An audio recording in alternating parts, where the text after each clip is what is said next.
بسم الله الرحمن الرحيم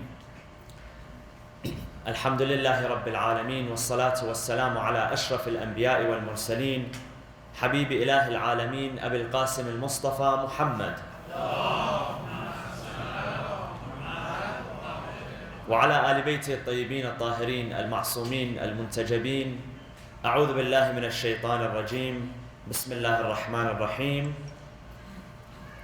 إن الله مع الذين اتقوا والذين هم محسنون. صدق الله العلي العظيم. وصلوا على محمد وآل محمد.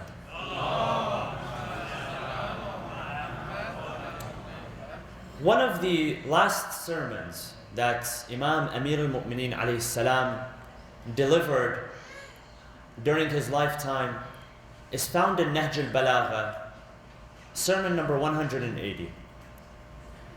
This sermon was delivered before the Imam wanted to leave to Siffin for the second time. The first time that the Imam went to Siffin was in order to fight the battle against Muawiyah, and that ended in a stalemate, an arbitration, which the Imam did not support. People in his army, they turned against him. They said, we won't fight because the army of Muawiyah lifted the Qur'ans up on the spears. So they decided to have an arbitration, that they would decide, the people, they would decide amongst themselves who would be the Khalifa.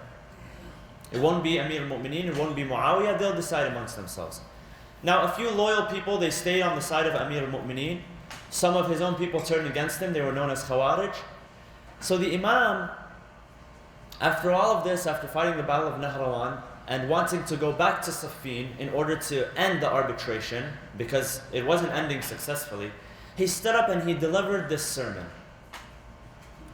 Now, this sermon is narrated by those who are close to him. It is said that he stood up on a rock, on a pulpit, which was made of a rock, and he delivered a very powerful sermon to his people. And in his sermon, he was complaining to Allah subhanahu wa ta'ala. And he was telling the people that I have sacrificed my life for you, I have sacrificed my energy for you, I have tried my hardest to work with you, but you have committed mutiny against me and you have turned against me. When he stood up in front of the people, and Imam Amir al-Mu'mineen was described in the following way. He was wearing a robe which was made out of wool, the kind of uncomfortable fabric which, scratches against the skin. This was his cloth that he would wear. And his sandals were made out of very, very simple material. And all he had was his sword. And the mark of prostration on his forehead was so deep it looked like the knee of a camel. Have you seen how a camel sits up and down on its knee and how it becomes dug into the ground? This is the mark of prostration on his forehead. So he begins by admonishing his people. And then he tells them, O people, take the example of the people that came before you. How many people mentioned in the Qur'an? How many groups did Allah subhanahu wa ta'ala mention in the Qur'an that were destroyed, completely annihilated? There is no trace of them today. Many tribes in the Qur'an. People that he had sent prophets to, that disobeyed the prophets, disobeyed the commands, and as a result of this, Allah annihilated them completely. He destroyed them completely.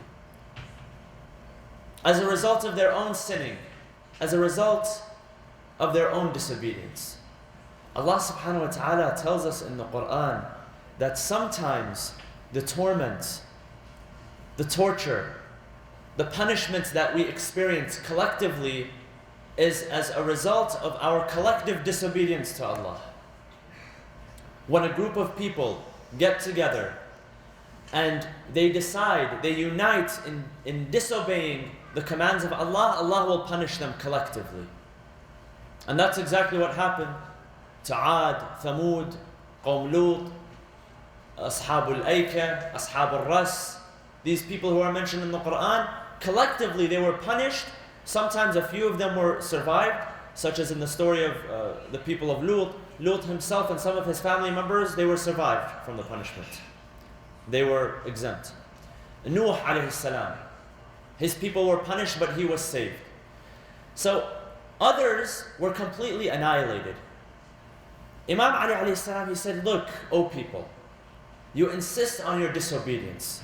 You insist on your mutiny. Take the example of the people that came before you. You are no different than them. Is it that because you are, for instance, Arab and they are non-Arab, that makes you special? What is it that makes you special? Nothing. In the same way that he collectively punished these individuals who disobeyed him, he can also do the same to you. And he was saying this to his followers. So as followers, we need to also understand this, that we are not exempt of punishment. If collectively we decide to disobey Allah, if collectively we encourage others to do evil, if collectively one person introduces an evil practice and everyone else practices it, and there is no enjoining that which is good and forbidding that which is evil, we are also prone to punishment. Allah subhanahu wa ta'ala says in the Quran, He says that ظهر الفساد في البر والبحر بما كسبت أيدي الناس. He says that the corruption, the deviation, the destruction that you see on planet Earth, a lot of it is a result of the actions of people. People disobey God, they forget Him, they go against His commands, they sin collectively, and because of that, Allah subhanahu wa ta'ala punishes the people. Or because of that, you find widespread corruption. Now, if you look at our problems as humanity as a whole, both our worldly problems and our social problems. If you look at the social diseases which exist today, hypocrisy, racism, superiority, where does that come from? Does that come from the sky? Does that come from the angels? Or does it come from beneath the ground? Does it pop up from the ocean? Or does it come from us as a society? It comes from us. When you look at other issues which are affecting the world today, they speak about, for instance, global warming. Where does global warming come from? Does it come from God? Does it come from the mountains? Or does it come from us? Most of it, some of it comes from the earth itself, most of it comes from us. Our wastefulness, everything which is affecting the environment today, most of that comes from us, it comes from our own deeds. So the Imam was telling them, look to yourselves, I admonish you, and look to the people that came before you. You are not exempt. You can also follow the same fate as them. And then the Imam continues. The Imam, of course it's a very long sermon. In one part of his sermon, towards the end, he reminds people of those that they should walk in the footsteps of. He mentions the names of his companions which he has lost. And when he mentions their name, he begins to weep for them. He says, I had a few people with me. They were the ones who enjoined what is good. They were the ones who forbade that which was evil. They were the ones who would constantly speak the verses of Allah. They were the ones who constantly remembered Allah subhanahu wa ta'ala. And now they are gone. So as he is saying the sermon, he brings their names. He says, where is Ammar? Speaking of Ammar ibn Yasir. He says, where is Ibn Tayyihan, another companion? He says, where is Dhu Shahadatain, Huzaymah bin Thabit? These were the men who walked in the footsteps of their prophets, walked in the footsteps of their leaders, but now they are gone. Take their example. The narration says that when he mentioned their names, he could not continue. So he held his beard and he began to weep for his companions. And when he began to weep, this reminds us of a hadith that the Imam himself has said. He says, be in a way, conduct yourself in a way that when you are alive, people will crave for your company. People want to be around you all of the time when you are alive. And that when you die, people weep over you. Some people, you see them and you never, you don't crave for their company. If they're gone, they can be gone for a year, they can be gone for 5, 10 years, you'll never miss them. And when they die, it does not make any difference to you. The Imam says, be in a way that people crave your company. They long to sit with you. They long to be with you. And if you die, they weep over you. These were his companions. People who I mentioned yesterday and the day before. Abu Dhar al-Ghifari, Salman al-Muhammadi. According to the hadith, the Prophet says that there are 4 people who the Jannah, the paradise, longs to meet. The paradise waits to meet these people, to accept these people. Ali ibn Abi Talib and 3 of his companions, Salman al-Muhammadi, Abu Dhar al-Ghifari, and Ammar ibn Yasir. These are the people that the paradise longs for them, waits for them to come so it can accept them. Now, who are these people? A few nights ago we mentioned Abu Dhar al-Ghifari. And yesterday and the day before we mentioned Salman al-Muhammadi. Now I want to mention another great companion, and that is Ammar ibn Yasir. Ammar ibn Yasir was among the first people to accept Islam. According to historians, he was number 7 to accept Islam. His father, Yasir, had come from Yemen, and they were from, if you remember, a few nights ago, when we mentioned the tribe of Saba, he was one of the descendants of the tribe of Saba. And they were originally from Yemen. So his father, along with a few of his brothers, they came from Yemen to Mecca in order to search for a brother that they had, a lost brother that they had. So when they arrived, they didn't find him. So 2 of the brothers, they decided to leave. But Yasir decided to stay in Mecca. He said, I'm going to stay here. I'm going to stay in this sanctuary. So as he stayed there, a man by the name of Abu Hudayfa became his host. He would take care of him because he was an outsider. Now Yasir stayed in Mecca, and he was a guest of Abu Hudayfa. After time passed, Abu Hudayfa offered to marry Yasir to his female servant Sumayya. He said, since you are staying, since you decide to live here, then marry my servant Sumayya. And Sumayya was known as a believer from the start. She was a great woman. So Yasir married Sumayya, and from this marriage, Ammar ibn Yasir was born. And Yasir and Sumayya was a woman of dark color. And that's why Ammar ibn Yasir, just like Salman al-Muhammadi and even like Abu Dhar al-Ghifari, faced racial discrimination because he was of darker color. Now, of this marriage again, Ammar ibn Yasir was born. And Ammar was a very virtuous man from the days that he was a young man. And he was born in Amul Fil, the year of the elephant, where, if you are familiar with the story, Abraha, the dictator of Yemen, at that time he had built a Kaaba, of Abyssinia, I'm sorry. He had built something like a Kaaba, and he wanted people to come and worship in the same way that they would worship at the Kaaba in Mecca. So he brought an army of elephants in order to destroy the Kaaba in Mecca. That year, it is said the Prophet was born. Ammar ibn Yasir was also born in that year. And when he passed away, many years later, he was 94 years old during the Battle of Siffin.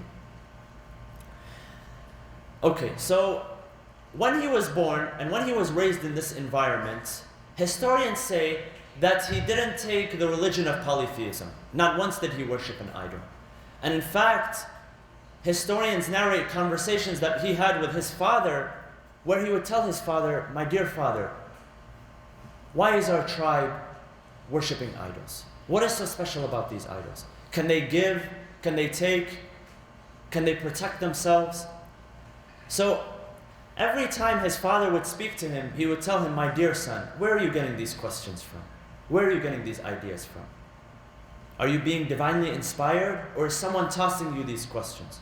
He says, no, these are mere questions that I have. I'm a sane man. This is normal questions, not challenging anything. So his father would hint to him. He would tell him, I know what you're getting at, and I have the same beliefs as you. But at that time, people could not say what their beliefs were. They could not outright say, we don't want to worship the idols, out of fear for their life, because the idols were everything at that time to the polytheists. The idols are the ones that bless them on a day-to-day basis. When people would come to Mecca in order to perform their business, the idols, it was out of the blessing of the idols. If they had children, it was out of the blessing of the idols. The idols were everything. They fed them, they clothed them. So they couldn't challenge them outright. However, they themselves did not worship. Now, when the Prophet was ordained, and Ammar knew about this, Ammar himself did not outright go to the Prophet and accept the message right away. It is said that he himself would worship in his own home. And the first person to establish a masjid where Allah was worshipped alone was Ammar ibn Yasir. He did so in his own home. His home was the first masjid in Islam in Mecca. So as he was praying one day, it is said that Zayd ibn Thabit, who at that time was the adopted son of Rasulullah, he came to the door, he came knocking. And his mother, Ammar, the mother of Ammar, Sumayya, she opened the door. So she found him, she said, Salamu alaikum, ahlan wa sahlan, what are you doing here? He said, I am here for Abu Yaqdhan. That was the title of Ammar ibn Yasir. So he comes out and he takes him to the Prophet. He meets with the Prophet, and it is there that he accepts Islam among the first people. Now, he goes back to his people, he goes back to his parents, without mentioning that he is a Muslim. He goes back to them and he talks to them, he speaks to them. He tells him again, these idols, they cannot benefit you, these idols cannot protect themselves, how are they going to protect you? Until finally, they accepted Islam themselves. And his parents were the first two people to give up their lives for the message of Islam. Once more than one person began to accept this message, the tribal elders began to realize this and they didn't approve. Abu Sufyan, Abu Lahab, Abu Jahl, the leaders of Quraysh, they couldn't have someone threaten their polytheistic values. So they rounded them up in a group one day and they began to punish them one by one. And Ammar and Yasir and Sumayya, the parents of Ammar, were the first two people to give up their lives. Very old people at that time. And the story is narrated in detail, we won't go into detail, but Abu Jahl was the man who punished them himself. He rounded them up and they would use whips on them, they would use rocks on them, they would lay them on the ground and they would push very heavy boulders on them in order to crush their bones and in order to, crush their inside. The worst forms of torture and torment, and every time they would punish them, they would tell them, what are your beliefs? They wanted them to mention the names of their idols. And every time they would punish them, they would mention the name of Allah subhanahu wa ta'ala. They would mention their monotheistic beliefs. Until it says that Abu Jahl, he lost it. He tried everything that he could, he lost it. So he took a knife to the mother of Ammar and he began to stab her all over until she died. And then he went to his father and he began to beat him. And he had everyone beat him until they died. His parents, they died. In front of the eyes of Ammar. Ammar himself was whipped and he was beaten and he was tortured. And these were the first two people to give their lives for the Islam. When the Prophet saw this, when he came by, when he saw this, there was no one there to defend. When the Prophet saw this, he told them that you are now in heaven. He took them in his arms, he cradled them, and he said, you are now in heaven, you are now in a better place. So his parents were the first two people to give their lives for Islam. And he became a very loyal companion. And he was truthful. And the Prophet testified to his truthfulness. Aisha, the wife of the Prophet, she says that I heard Rasulullah say the following, that whenever Ammar is given a choice, he always chooses that which is right, so follow him. It's ironic because one day a man came to her and he was cursing Imam Ali ibn Abi Talib alayhi salam and Ammar, both of them. So she says to him that, as for Ali ibn Abi Talib, say what you wish. This is an authentic hadith. Say what you wish. But as for Ammar, do not curse him, because the Prophet said that if he is ever given two choices, he always chooses the right one. So Ammar chooses the right choice according to the testimony of the Prophet. This is why we should not insult him.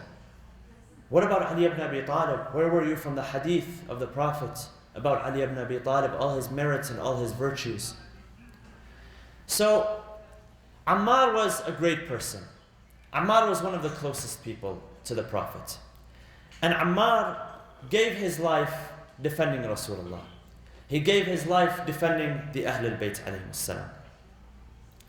Now what happened after the life of the Prophet? Ammar was one of the people who decided not to pledge allegiance until Amir al-Mu'mineen pledged allegiance. And he was one of the only people, the handful, the few, who attended the funeral procession of Fatima az-Zahra alayhi salam. Fatima had said to Amir al-Mu'mineen during the last few days of her life that do not allow anybody to attend my funeral except for a handful of people. This man had the privilege of attending the funeral procession of Fatima az-Zahra alayhi salam. Now what happened? How did he die? And why is it important to know how he died? The reason why it's important to know how he died is because Rasulullah, according to all schools of thought, and this is an authentic hadith, this is a hadith which is undisputed. Rasulullah, see, people say that after the martyrdom of Rasulullah, it was unclear. That Rasulullah left the religion of Islam for people to decide on. And that there was misguidance, and that people amongst themselves, they chose who the leadership shall go to, and this is what Rasulullah wanted. There were no signs at all. Rasulullah did not leave behind a will. He did not leave behind anything. However, we find that Rasulullah, not only did he leave behind a will for his people, but he left behind signs so that in case people did not hear him directly, that Ali ibn Abi Talib is my successor, he left behind signs so that people could distinguish between truth and falsehood. What do I mean by this? Take the example of Ammar. The Prophet said about Ammar that, "O Ammar, those who will kill you shall be a rebellious group. تَقْتُلُكَ الْفِئَةُ الْبَاغِيَةُ. Those who murder you shall be a rebellious group." Rebellious meaning what? Meaning that they are outside the fold of Islam. They are outside the fold of Islam, those that shall kill you.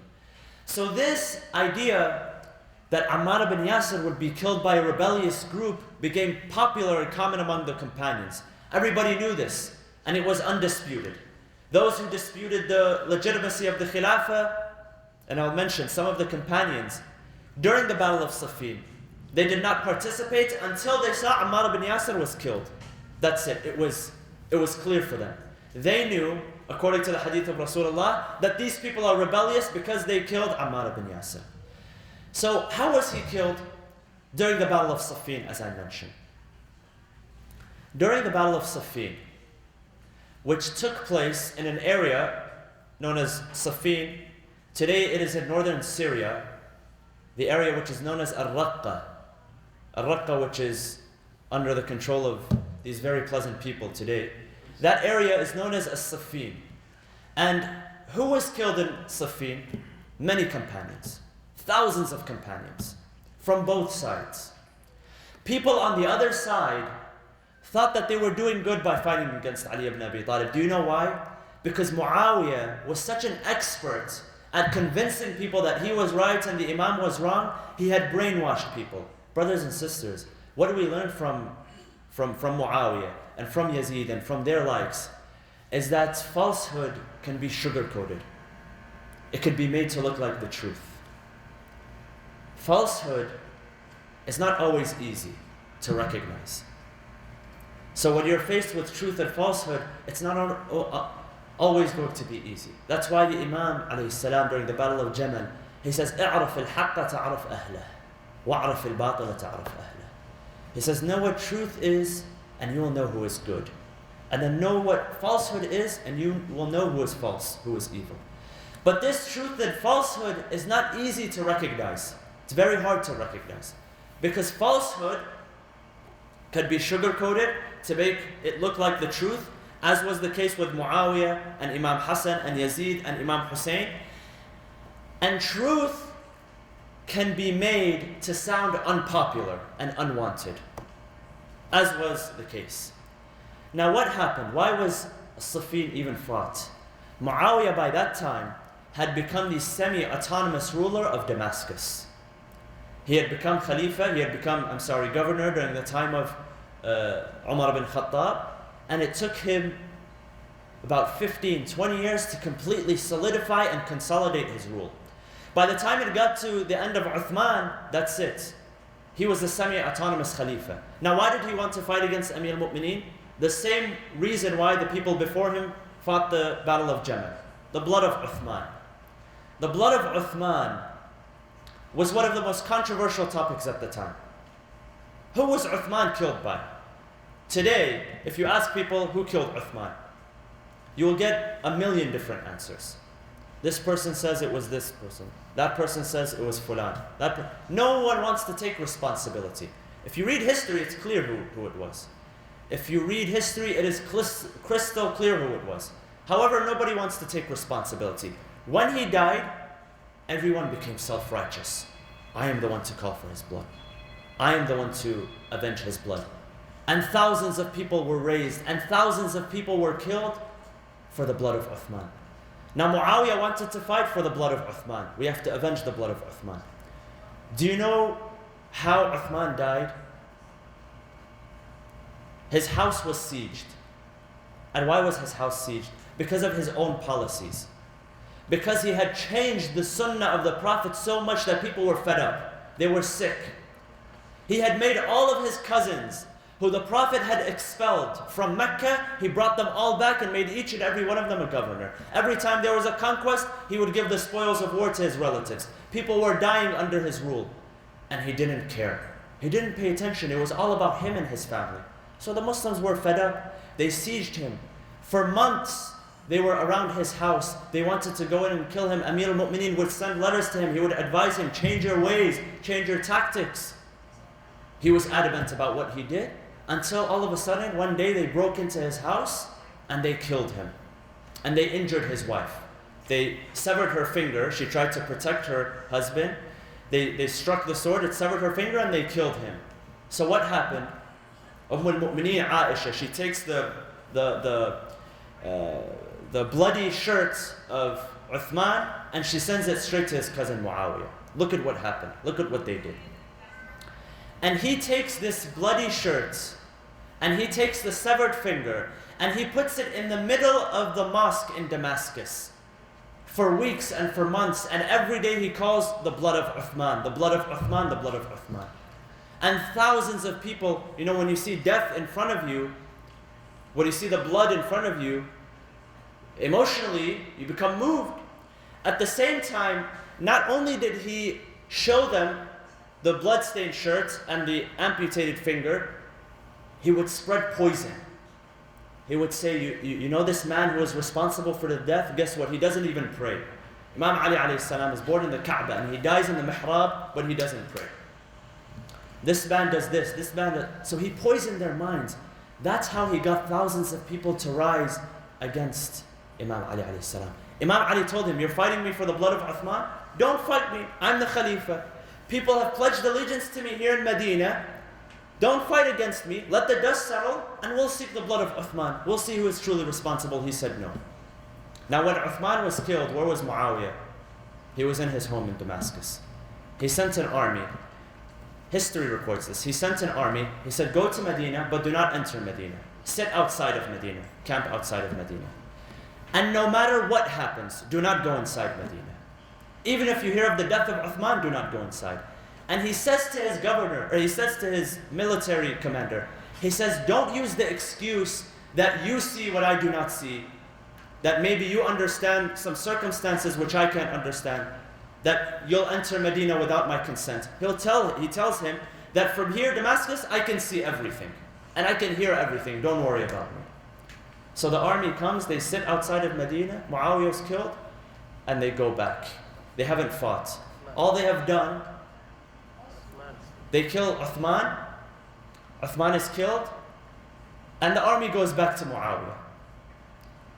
They go back empty-handed. The only thing that they have is the bloody shirt of Uthman and the severed finger of his wife. So they fight against him. Now, as they are participating in the battle, and this battle took thousands of lives, so many people who were great companions of Rasulullah, they lost their lives. Why? Out of this, out of the blood of Uthman. And it was not, I repeat, it was not a legitimate cause. If anyone was to avenge the blood of Uthman, it would be Imam Ali himself, because he was the Khalifa and that was his responsibility, not anybody else's. In this battle, Ammar bin Yasir at that time was 94 years old. but he fought like a brave lion. He had learned from his master, Amir al-Mu'mineen alayhi salam. Historians narrate that as he went out into the battle, he began to admonish people. I was reading today in a detailed account of the battle. It was saying that people were affected by his words more than they were affected by his sword. The effect that it had on them was more than the effect of his sword, because of how eloquent he was, because of how determined he was. Now he went out into battle and he fought. Rasulullah had told him that, Ya Ammar, the last thing which you will consume is milk. That's the last thing you will consume before you pass away. So as he is entering the battle, and the battle is very intense, in the pinnacle of the battle he is injured. And he comes back to the tent, he wants some water, and they say that there is no water. He's trying to drink water in order to regain his strength. They tell him he is no water. There is no water. At this point he realizes the prophecy of Rasulullah. When they give him the milk, he says, my dear Rasulullah had informed me that one day before I die, my last thing that I will consume is a cup of milk. And he consumed it before he passed away. When he passed away, this point in the battle, although thousands of people had died, this point shook the battle to its core. Because everyone on the battlefield was familiar with the hadith of Rasulullah, that he said to Ammar, "O Ammar, you would be killed by a rebellious group." So they came out and they heard about the death of Uthman, they heard about the death of Ammar. They began to question themselves. They began to question themselves. What are we doing here? We're responsible for the death of Ammar. Rasulullah had told Ammar that you would be killed by a rebellious group. We cannot be responsible. They turned to Amr ibn al-As, the general. Amr ibn al-As, he recognizes this as well. He goes to Muawiyah. He says, Ya Muawiyah, we cannot deny this hadith. This is what Rasulullah said. So Muawiyah, this expert, he tells him, he says, go and tell them that it is true that Rasulullah said that, "Oh Ammar, you will be killed by a rebellious group." But Ali ibn Abi Talib is the one that brought Ammar to battle. So he is the one that is responsible for his death. And people were gullible enough to believe this. So that brought them back the support and they began to fight. The news came to Amir al-Mu'mineen Ali ibn Abi Talib that they're saying that you are the one that is responsible. You are the rebellious group. He smiles. He says, if I am responsible for the death of Ammar, then Rasulullah is also responsible for the death of his uncle Hamza, because he's the one that brought him into the battle of Uthman. Is this proper logic? It's not proper logic. It's twisted logic. Now when Muawiyah was losing the battle, finally he called for the Qur'ans to be raised on spears. And that's what caused the stalemate, and that's what caused the arbitration. So Ammar ibn Yasir passed away fighting for the Prophet, for Amir al-Mu'mineen alayhi salam, against the rebellious group. And in his life, there is so much to be said about him. What proves that he was a faithful companion of Amir al-Mu'mineen was his actions and his sayings. It is said that during the time of Uthman, as I mentioned, Uthman was very generous with his family members. He was very generous with his own companions and his own relatives, while other people were starving to death. It is said that after the conquest of North Africa, 1/5 of the spoils of war were given to Marwan ibn al-Hakam, one of the cousins of Uthman. So a group of believers, among them being Ammar, among them being al-Miqdad ibn al-Aswad, about 10 of them, of the companions, they wrote a letter. And this letter was to Uthman, condemning him and questioning him as to why he was favoring his people, over other Muslims. So they all wrote the letter, they all signed, but Ammar delivered it alone to Uthman. Nobody else wanted to participate in delivering the letter. So Ammar enters upon Uthman and he gives him the letter. So Uthman looks at the letter and he acknowledges what is in it. He says, did you participate in writing this? He says, yes, I did participate in writing this. He says, why are you making requests? Or what are your requests? He says that you're favoring your family members over other people. You are changing the sunnah of Rasulullah. At that moment, Uthman loses it. And this is Ammar, not any normal person. Ammar, who the Prophet said that he would be killed by a rebellious group. The Prophet said that he always chooses right. The Prophet said that he is a man who the heaven looks forward to. Uthman orders his cronies, his family members, to begin beating Ammar.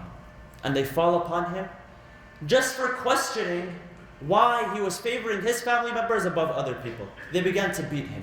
They gang up on him. Uthman himself, the history says that he participated in the beating of Uthman. And they begin to kick him, and they begin to beat him, and they begin to punch him until he loses consciousness. And for 3 days, he is unconscious. He was taken to the home of Salama, the loyal wife of the Prophet, in order to be taken care of. So it is well known that he was a critic of Uthman. It is well known that he did not participate in the leadership after the martyrdom of Rasulullah. It is well known that he was a critic of Banu Umayyah. These were the companions of Amir al-Mu'mineen. Salman al-Muhammadi, same thing. Abu Dhar al-Ghifari, same thing. So when people ask us the question that why are you critical of Fulan and why are you critical of Fulan? Tell them I walk in the footsteps of Ammar bin Yasir. I am walking in the footsteps of Abu Dhar al-Ghifari. I am walking in the footsteps of Salman al-Muhammadi. When they tell you where are the Shia and who are the Shia and the Shia are a deviant group, tell them no. Rasulullah referred to these people as the Shia. Ammar bin Yasir, Abu Dhar al-Ghifari, Salman al-Muhammadi, al-Miqdad ibn al-Aswad. These men who embodied and manifested the teachings of Ahlul Bayt alayhi salam. How many people could reach their level? Can we reach their level? Sometimes we speak about reaching the levels of the Imams of Ahlul Bayt, whether, we are good enough to reach their level. Ask yourself, am I good enough to reach the level of the companions of Ahlul Bayt, before the Ahlul Bayt themselves? So these are a few of the companions of the Ahlul Bayt alayhi salam. And inshallah, tomorrow most likely being the last night of Ramadan, we will continue this subject a little bit further. The purpose behind this, brothers and sisters, is to just familiarize ourselves a little bit with the companions of Ahlul Bayt alayhi salam, the original people who were referred to as Shia. If we refer to ourselves as Shia, we say we are the Shia, let us understand the lives of the first people who were referred to as Shia. And it was not coincidental because they came from a certain country, because they came from a certain background. No, each one of them came from a certain background. Abu Dhar came from Ghifar, Salman came from Persia, this man came from Yemen. They were all from different backgrounds. And Rasulullah referred to them as Shia, not because of their backgrounds, but because they had certain attributes. What are those attributes? What are those attributes that we can assimilate with? So we ask Allah subhanahu wa ta'ala to allow us to be among those who walk in the footsteps of the Ahlul Bayt. We ask Allah subhanahu wa ta'ala to allow us to be among those who honor the companions of Ahlul Bayt alayhi salam. We ask Allah subhanahu wa ta'ala to bless us and reward us and forgive us and have mercy upon us in this holy month, inshallah. Bismillah ar-Rahman ar-Rahim. اللهم اغفر للمؤمنين والمؤمنات والمسلمين والمسلمات الأحياء منهم والأموات تابع بيننا وبينهم بالخيرات إنك مجيب الدعوات إنك قاضي الحاجات إنك على كل شيء قدير برحمتك يا أرحم الراحمين وصلى الله وسلم على سيدنا محمد وعلى آل بيته الطيبين الطاهرين